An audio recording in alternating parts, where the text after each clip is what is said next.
Good day, everyone, and it's a very special day, 10th of August, to have two amazing guests. One in the beginning of the day, Anne Schopenhauser, and now we're having Diana Larsen talking about agile leadership, the Diana of Portland. Yeah. How are you? You know, it's I'm doing well. Diana. Thank you so much. You're welcome. And Diana Larsen comes in as a consultant, and she's one of the agile leadership and the agile teams and the agile culture, founders and leaders of thought and gurus. She consults leaders in their teams to create work environments where people flourish and put business to succeed. She's an international authority in agile software development, team leadership, and agile transitions, co-founder of Agile Retrospectives and the Agile Fluency Project.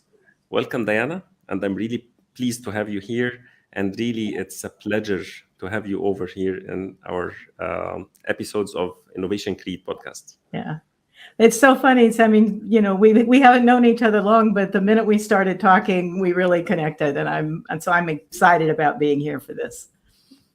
Thank you, Diana, for accepting my invitation and being available for our audience.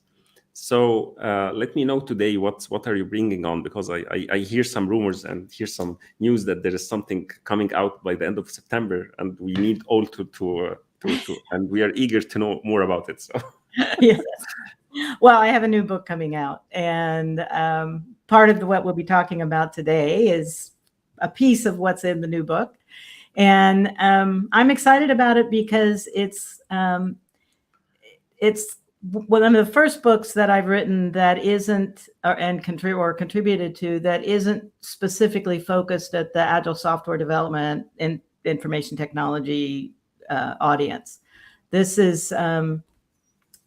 book is called Lead Without Blame, and you'll see it pop up on the slides a whole bunch. Is going to, it has messages that will definitely resonate for agile practitioners, agile leaders, but really speaks to more the business agility and the larger community of people who are in leadership roles out there, and some of the mindset shifts, I don't like that term, but some of the perspectives that they will need to take on what it means to be a leader in a changing world. Wow, Agile actually came out of the software industry to other industries, and it has been pandemic before the COVID and until now. It's a key and buzzword, for leadership. Yeah. So, and I believe that, planting the seed somewhere and seeing it flourishing everywhere else is something that you have witnessed, and I believe we're lucky to have you here. Yeah, and thank you. Yeah. So what do we have today? Well, so this is kind of my part of my body of work here. I've created a couple of different models, and the team communication model is on the left hand, and the Agile Fluency model is on the right. And I've published some books that are those books that are more specific to Agile leaders. I've contributed to some books that aren't even up here. And the most current one, the one that will come out at the end of September, is Lead Without Blame. That's why I've got it highlighted.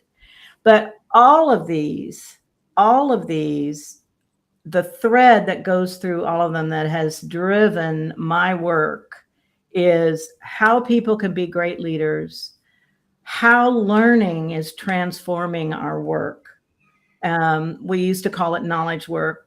Now I believe it's learning work. It's changing. And then, what does that mean for teams to become really great teams, to be the kinds of places that people want to contribute in and get and deliver the kinds of things that people need. And that's across all functions. That's not just software. We need great leaders, we need impactful learning, and we need great teams to face what's coming in the future. So this is kind of the thread that has driven all of my work. Can I know the story of the name itself, like Lead Without Blame, when you're talking about learning, building resilient learning teams? So what's the story behind the name? Talking a little bit on the next slide about that. But one of the things that is this idea from shifting from knowledge work to learning work, and the fact that a lot of folks don't get a lot of training or mentoring in how to be a good leader. And very often the traditional kind of command and control kind of leadership that people see modeled around them and may adopt as their own relies on this very judgmental, blaming people, shaming people, holding people's feet to the fire kind of thing. And that doesn't work for learning work. That inhibits people's ability to learn. And so that's why we said, we've got to learn to lead without that element of blame, feeling blamed or blaming others. Both are hurtful to the effort that we're trying to make. And so in order to have the second half of the title, that building resilient learning teams, in order to have that, leaders need to learn to move out of that pattern of leadership, that judgmental account, you've got to be accountable. I'm going to hold your feet to the fire kind of leadership, to one that is, as we're going to see, contains some additional things. So if we go to the next slide, I'll just do that pretty quickly. The model that we describe in the book, we have a lot of different models in the book. Some are ours, some are other people's, but this one is ours. This one is Trisha's and mine, my co-author. And this is, we call the Learning Leaders 4 C's. And moving away from blame and shame means moving toward leadership behaviors that show courage around learning, compassion for people's learning, confidence that people can learn, and learning from a place of understanding complexity. So those are the 4 things that we're going to examine a little more closely as you and I continue this conversation. Wow, that's profound, and it's really reflects the like I can now relate to how blame and shame can actually block learning, and how courage, compassion, complexity, and confidence will inspire them. So can you elaborate more about these 4 C's? What do you want to start let's with? go on to the next slide. Let's start with the first one, and that's courage. And courage is, it maybe is a little different than we sometimes think about it. It's the courage. Go to the next slide too. We've got that one up. It's really the courage for a leader to set the tone for leadership, to say, as Chip, I love this quote from Chip Bell. It's one of my all-time favorites. Great leaders learn out loud. That we show folks by our own behavior as leaders how important learning really is, through our behaviors, through our willingness to learn, and so on. And when you're in a role where people have always said, oh, you're supposed to have all the answers, you can't ever say anything wrong, we have to follow what you do, no matter how misguided we may know it is, or how messy it gets. When that's present, people get, oh, I've been wrong. That's when the blame and the shame comes in, right? And if the leader is saying, sometimes I make mistakes, sometimes I'm wrong too, that takes courage, because it kind of flies in the face of what we have said. Oh, leaders are supposed to be the know-it-alls, right? And so, but that means the kind of learning that we need to do as leaders is we need to be able to challenge our own assumptions. We need to be willing to unlearn old habits that aren't serving us anymore and move into the new habits that do serve us better. We need to be able to be curious about the world and not think, oh, I have to already know. No, there's a lot to learn out there, and we need to be curious and ask questions and go to, that the whole idea, go to the Gemba, right? Is go there and find out, ask why people are doing things the way they're doing them, get curious, live in that space of inquiry. and and then show our own willingness to be learners.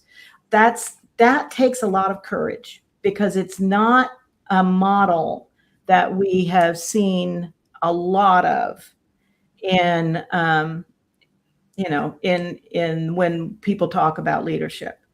And I think about David Marquet, for instance, who writes a lot about leadership, and in his book Turn the Ship Around, and his need, he ended up on that submarine, and it wasn't the submarine he was trained for. So he had to get curious. He had to rely on other people's knowledge. He had to be willing to learn about that new situation that he was in.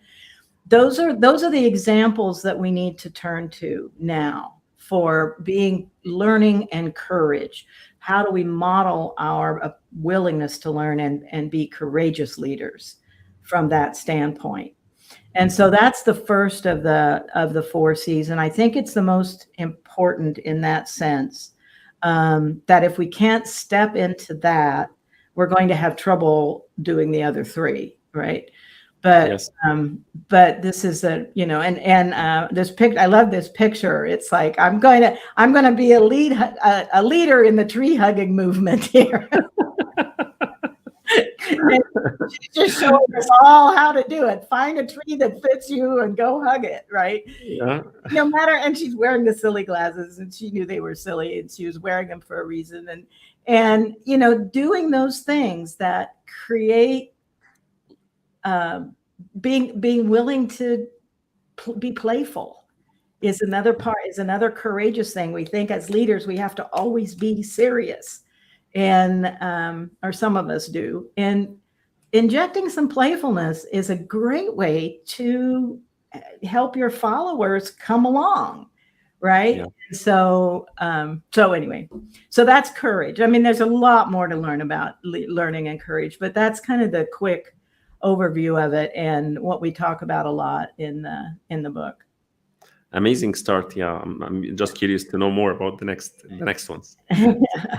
Yeah. So compassion, one of the things that we talk about in one of my models, the Agile Fluency model, is that in order for teams to do the things that we want them to do, to enable teams to do the things we want them to do, they're going to be on a learning curve. They are going to have to acquire new skills, new outlooks, new understandings of what the needs of their customers and how the business works and all of those kinds of things, right? We all have to expand ourselves a little bit in order to deliver in the VUCA world, right?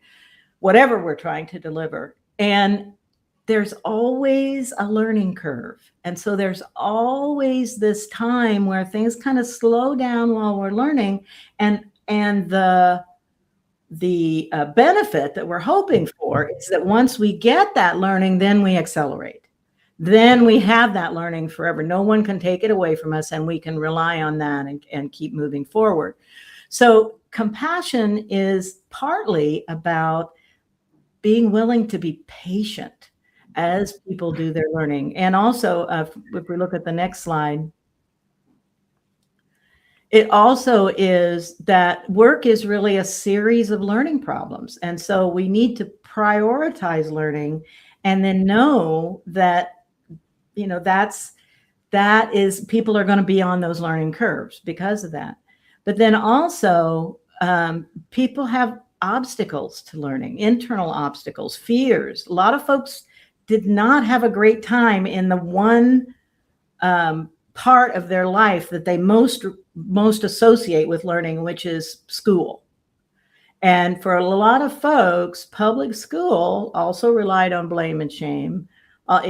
People are fearful of it. They were told that they were wrong. They were told that, it contributes to that fixed mindset and growth mindset, that the literature around that. And so we need to recognize that there are those kinds of fears around learning. People think that learning is selfish. Oh, you're just doing that for yourself, right? As opposed to, if I learn more, I can contribute more. to my surroundings, to my company, to my teammates, to whomever. Learning is not a selfish act. I mean, I may be learning the thing that I'm most curious about, because as humans, our learning follows the direction that we ask questions, the directions that we are curious about. So if we're not allowing ourselves to be curious, that's an obstacle to learning. It gets in the way of everyone. And so we want to make sure that we're getting that out of the way. And then there's this weird thing that comes up in a lot of organizations. And there's even cartoons about this. Oh, we don't have time to learn. You can't, that's a waste of time to go learn. Just keep working. Your budget, huh? Yes.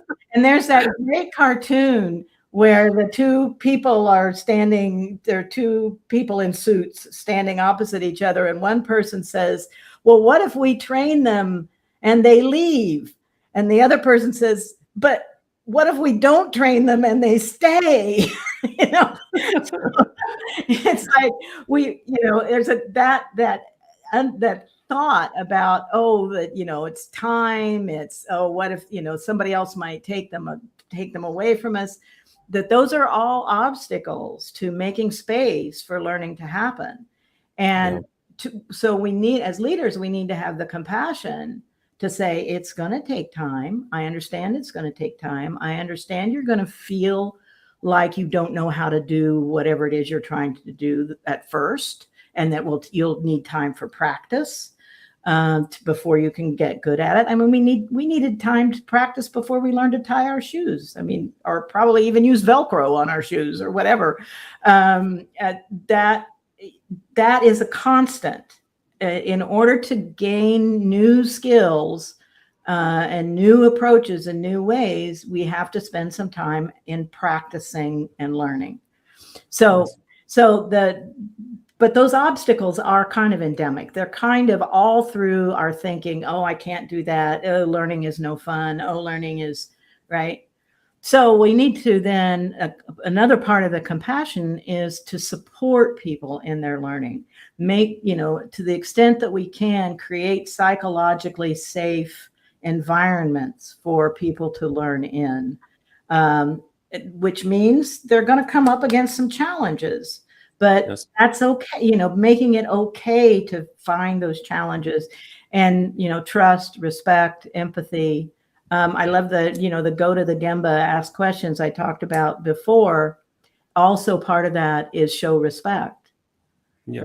Go and see, ask why things are happening, and then show your respect for the people who are doing the work. So, trust, respect, and empathy kind of work together at that. And then again, like for courage, that modeling curiosity also says, I'm a learner too, and I know how hard it can be sometimes. So, if you're having trouble with your learning or whatever, come to me. This picture of my cat, his name is Chief, and I think of him as our chief compassion officer in our household, because he's always willing to, give someone some attention, give someone some space to relax, to show some compassion to us and the family. Wow. That's an amazing cat. And actually here, when it comes to, trust, respect, empathy, psychological safety, and compassion, what comes to my mind is maybe individualization of learning journeys also. Yes. Well, and there are two learning journeys. There are the individual learning. Maybe there's three. There's the leader's learning journey. There's the team members' learning journeys individually, and then there's the learning journey of the group. And in our book, we talk a lot about one of the differences in motivating teams. For instance, Diane Pink talks about we seek individual mastery, and that's true. But as a team, to be motivated, we need to seek team co-intelligence. What can we accomplish as a group? and what are we missing? So that, that gives us some pointers toward where we need to do some learning, so where we need to be curious and have some inquiry. But yes, there's the team learning journey, the team member learning journey, the leaders learning journey are all present all the time. Yeah. Wow. Okay. Thank you for this. So what would be our next C? That's our next C, confidence. So if we have modeled courage as leaders, and we've shown compassion for people's challenges with learning new things, then we are in a space where we can show the team that we are confident that they can learn their way through anything that the world throws in their path, right? If we have become really good learners, then we know whatever challenge, it's a risk reduction, right? It helps us be able to, we think about COVID. For some of us who are used to working with the coaches, all kinds of coaches, and other kinds of leaders, used to being able to be with people when we do their, interact. When COVID hit and the lockdowns hit and so on, we had to be confident that we could learn how to shift those skills and apply them in a new setting, online, remotely. What else did we need to know? And we needed the people who didn't believe that they could learn those new skills fell away. Yeah. And so as a leader, not only do we need to have confidence in our ability to learn our way through whatever challenge comes to us, but also confidence that our teams can learn their way through. So let's go to the next slide. So some ways that we can build confidence in that. That's what the point of this slide is. So I wrote with my son Willem, I wrote a book called 5 Rules of Learning. And it talks about, that book talks about what we call the 5 rules are alive, setting, fluency, obvious, and flow. And there's bigger depictions of those, but it is about how do we create learning environments, not just in the classroom, but learning environments at work, learning environments online, learning environments wherever we go need to have these 5 qualities to be the most effective and most successful at helping people learn. One of those things would be having meetings that are intent, it's like, well, we're going to come together, have a meeting. What are we going to try to learn as a part of having this meeting? Right? And setting that tone. We're not just going to sit and listen to each other. We're going to do status reports. We're going to, as a group of people who are coming together in this meeting, figure out the next thing we need to learn. And retrospectives, Agile retrospectives are an example of that, where people come together in a meeting, and the purpose of that meeting is to discover where they can make some improvements, whether they're very short retrospectives and they're very small improvements, or whether they, looking at a longer period of time, we're going to change how we do our corporate initiatives. Right. You can do a retrospective at any scale, right?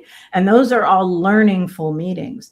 But even if you're looking toward a more agile workplace, or looking toward more business agility, holding regular meetings where very fast meetings, 5 to 15 minutes, where the purpose is to find out what each other has learned and to transmit that learning across the team or across the group. Also, the focus on, we are constantly looking at how can we increase the competence, capability, and capacity of the people we already have. We're not going to just run out and hire new folks to try to increase those things, because that's going to give us a cost in that learning curve. Those people aren't going to know as much as the people we already have in our organization. Right. So we want to do that. And then we may need to still hire people, but let's make sure that we can work on the competence, capability, and capacity of the people we already have.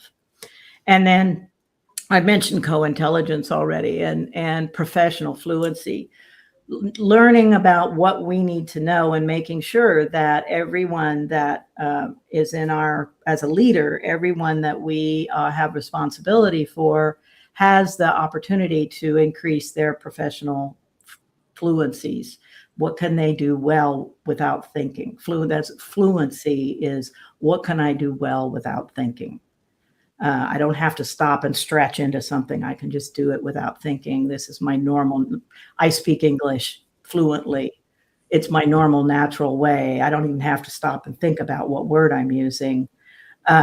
Whereas in other languages, I can speak some of other languages, but I'm not nearly as fluent in those. I'm still growing my fluency there in some of them, although I'm very fluent at reading menus around the world. Yeah. That's a skill that a traveling consultant has to learn. And then knowing to make the learning in small pieces. It doesn't have to be this. You don't have to be going after a PhD, right? You can just follow your curiosity and iteratively learn as a team, as a leader, and as individuals. I love this part of confidence. It just makes me feel like it's a systemic way, or a way that you put a system for learning inside the organization, right? And trusting this system in the daily rituals and practices. Right. Well, and with the pace of change that is happening in our world right now, if we can't confront these challenges, I mean, we thought, oh gosh, why can't we get over COVID? Well, now there's monkeypox, and now there's something else, and now that this world that we're in, right, new technologies, they're going to continually throw at us new things that we need to learn about, and we can't be daunted by that. We need to have confidence in, oh, okay, well, today I'm doing StreamYard. I can learn to use StreamYard. I can collaborate with Sharf, and I can learn to use StreamYard, even though I've never done it before, right? No. That's just a bite-sized piece here. That's a tiny one, but it makes me walk away feeling more confident that the next new technology that gets thrown at me, I'll be able to learn that one too, right? Yeah. So we aren't paralyzed by the fact that, oh my gosh, the world is throwing so much at us. I can't keep track. It's like, no, pick a bite-sized piece, and we just learn our way through it. And we can know that we can do that. And that's just so important in today's world. Yeah, that's very true. Yeah. Thank you for that. Sure. And now we are with the final C. Yeah. And then the final C. Yeah. The final C is this understanding that we live in a complex world, and that we live, and in addition to that we live in a world made up of systems, and of there's a wonderful, a lot of people may or may not know about it, but there has been in the last couple of decades introduced a new law of physics called the constructal law. And it is about how things flow in systems, and that there are consistent patterns to that we can learn about and understand. And that helps us understand the complexities that are coming our way. And we have to, we have to rely on that confident ability to move through it in small pieces and so on. But understanding that we are in a complex world, that there's not always a simple root cause. There's not always just one thing we can do to fix to address or influence a situation. We may not have any chance of fixing it, but we might be able to influence it or guide it in a certain direction. Those kinds of things are available to us, and we don't have to be overwhelmed by the fact that everything has more sources and more emergent properties than we can even think about. we can have an approach to that. And there are several schools of thought out there. There's the cognitive edge Cynefin school of thought that Dave Snowden has brought us. There's Glenda O. Yang's Human Systems Dynamics school of thought that helps us understand the complexities in organizations, as well as the constructal law and some of the things that come out of that, immediate moment theory and some other things. So those are all ways that we begin to understand the complexity of our world, and learners need to do that. Leaders need to do that so that we can help the people that we're working with move through things. So yeah, it's a VUCA world. Everybody's heard that now a million times. Yeah. We need to be looking for emergence, on a journey, like you were talking about the learning journey. It's a journey of discovery, the emergence of things that have worked together in ways we couldn't even imagine that they would. But now they're showing us something very new. I'm trying to think of an example of that right in the moment. It's not coming in. But then that requires getting good at systems thinking. I mean, it was the early 90s when Peter Senge's book came out about the fifth discipline and thinking in systems and double loop learning, not just learning how to fix this thing, but learning what caused this thing and how can we go back and,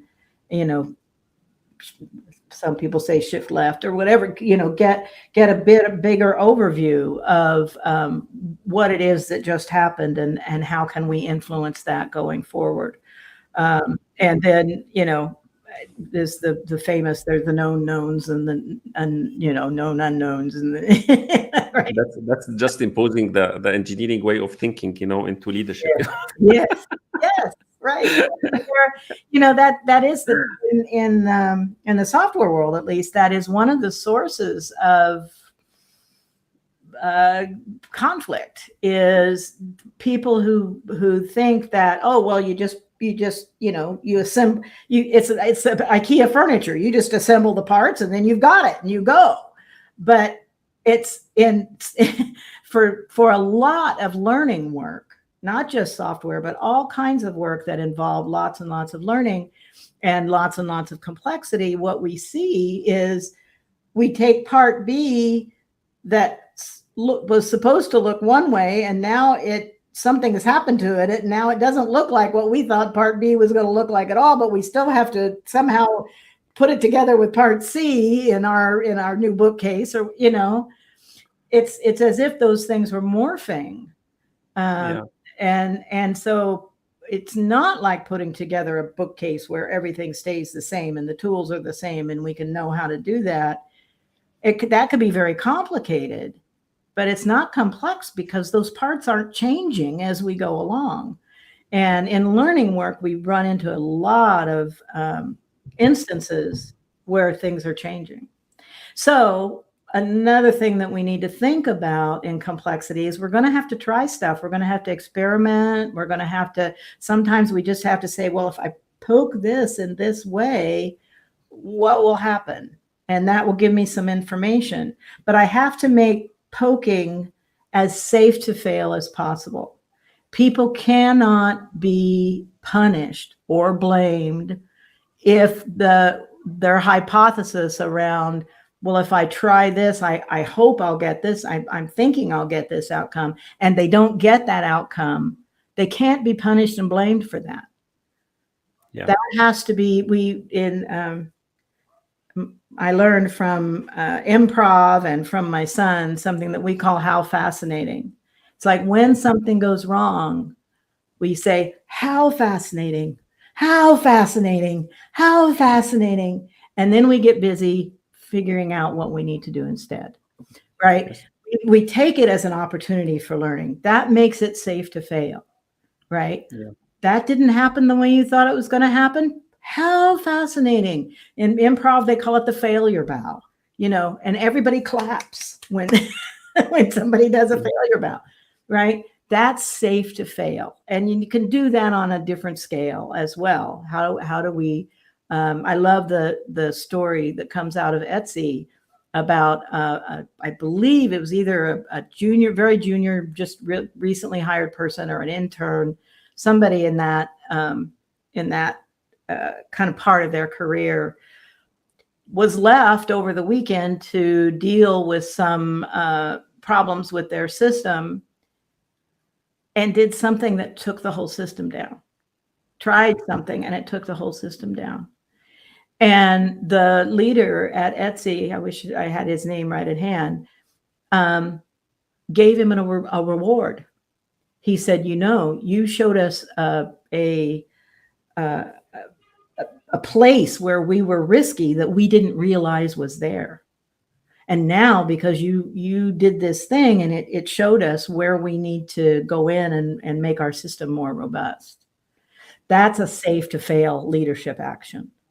Yes. That shows people that they're not going to be punished when things go wrong, but they do need to learn how to avoid that happening the next time if they possibly can.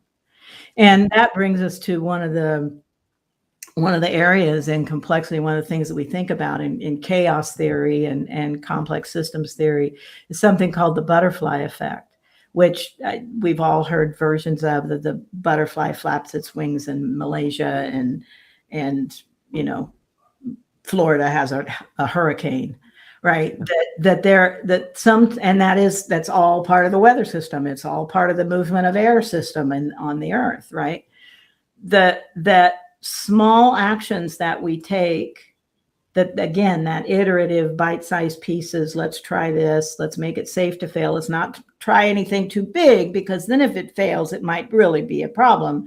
So let's investigate this in the way that we can always roll back if it doesn't work the way we thought, or whatever we need to do, and then take small pieces and give it a little time to see, well, if we do that, then what happens? Oh, okay. Well, now that worked the way we thought it was. Now let's try another small piece and see what happens. And that series can actually roll along much more quickly than people think, because you're always following what works. Yeah. And because you don't go too far off of that. And I think that makes a big difference. So complexity is the last of the 4 C's, and it builds the ability to deal with complexities, relies so much on those first 3, the courage, compassion, and confidence, in order to be able then pull yourself into that place of, I live in a complex world and I'm comfortable with that, and I know how we can move forward. So those are the four new behaviors that we believe leaders need to build. And if you've already got some degree or a lot of any of those, you're well on your way. That's great. But these are the behaviors that we really are looking to help leaders develop more. That's brilliant, Diana. I really loved them, and it was really a great journey among the 4, and it opens door for great learnings, growth, and actually better team functioning. Having all of this contributed in the leadership and in the organizations will make a huge difference in how teams are learning and exposing themselves, and actually flourishing and growing with the context they are in. So thank you for putting all of this together in your wonderful book, and that I'm actually eager and waiting to see published. Yeah. So yeah.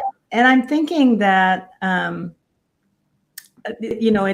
think this is also going to be a great tool for coaches, particularly executive coaches and leadership coaches, to be able to say, how do you feel about your ability to be courageous at work? How do you, what are your goals around compassion for your teams? What are your goals around being more confident as a learner yourself? I think there's some really good questions, and just streams of development to explore there for folks. Yeah, that's amazing. I really love it. Yeah. So thank you for that. That's amazing. So moving, just I because I know that the book is coming out. So if you want to just talk about it for a little bit, you know. Okay. Well, that was just a part. I alluded to some of the other things that are in the book. There's a lot more there. I'm really excited about people being able to get their hands on it and begin to. One of the things I've learned as an author, as a person who builds models for, to help people think through things, is that you put your models out there, and then the models start teaching you back. People start using them. They start reporting their stories. So I'm really looking forward to hearing about people's experience with the ideas in this book, and what they're going to have to teach back to us about it. I'm curious about what I'm going to learn as a result of putting this book out into the world. So it's available now for pre-order. And I put a link there to go to Amazon, but it's in all the big bookstores, at least all the big U.S. bookstores. I think it's also available in other places in the world, and at Barrett Kohler, who is the publisher, on their website. It's also available for pre-order. So yeah, thank you. And yeah, I'm looking forward to what the future holds as we have more and more conversations about the 4 C's and leadership through learning and resilient learning teams, and which we believe are kind of the next step beyond high performance teams. And so in the book, we explain why we believe that, and we think that they are the next thing that is going to be required to live in the world that we're in. Yeah. I really love the idea of the book, and it's timely, very timely, actually. It's and I believe it integrates a lot of value from already that has been accumulated from your previous books. You mentioned about the agile, the model, and then the learning, the 5 learning pillars, and they are all integrated in this book. Yes. And made for public, for all leaders in all businesses and sectors, not only for the software, which is really amazing. I really love how this book is already a model for learning. You had different partners in different phases. You got different books, and now this is one of the learning process, and there will be more to come. Yeah. Yes. Yeah. We created a lot of places in the book where we give people reflection questions, where we say, well, we tried to imagine things people might ask, and we'd say, well, what if, and that, and so we tried to do that. So yes, there are a lot of ways that this book will also stimulate the learning that people need to do, for sure. Yeah. Ibrahim Hamid, he is actually the culture, learning, and organization development leader of the biggest bank in Egypt, Bank Misr, so Bank of Egypt, and he is really fascinated with courage, compassion, and confidence. That has been brought here. Yeah, so love the chef's kiss. Thank you. Yeah. That's great. Amazing. Yeah, thank you, Ibrahim. So I really want to thank you for the generosity that you came in with, and actually sharing all of this wisdom and prevailing some of your book parts for the audience before it's released, and the idea behind the agile leadership with teams and how it's applied in learning and resilient teams. It has been a real amazing conversation with you, and we took 15 minutes more of your time, and thank you for that. Yeah. Yeah, I knew we were maybe going to be challenged. We talked about that ahead of time. Yeah. So, so I'm a bit relaxed because we contracted in the beginning. So it's okay. Yeah. So thank you for that. And there's another comment here, which can't agree more. I tried it myself, whereas my team, why a mistake happened, but what we are going to do about it, and it had a great impact on team members' engagement and contribution. Right. Yeah. Learning leader there. That's yay. A leader of learning. Yeah. Yes. So thank you, Diana. Do you like to maybe summarize in a couple of words something, like a nutshell before departing and leaving? Yeah. Well, yes, I will. There's a phrase that I have become a little bit known for, And that is because people often will come and ask me questions. And often those questions come in the form of, how do I convince so-and-so, my boss, my wife, whatever, whoever it might be. How do I convince them to do this thing that the questioner wants to make them do? And my response to all of that is always, I'm not in the convincing business. I think what's important is to share my experiences, share my learning, help people find their own curiosity, their own lines of inquiry. And then if those lines of inquiry and those curiosities match up, maybe we'll do some work together, but maybe we won't. But it's okay. No one has to be a better human. No one has to be, we create some structures where people can learn their way through. And some people, it's the right time for them to learn a thing, and others, it's not the right time for them to learn it. So we have to let that be and not try to pound our ideas into other people by convincing them, but being willing to share what our own experiences are. Yeah. And this needs also a lot of courage and confidence. Yes. And compassion. So again, like so funny. because it is a complex word, Yes, it is. Thank you. That's great. Yes. So thank you for this time. And I hope we meet again soon. Yes. Yeah. Thank you.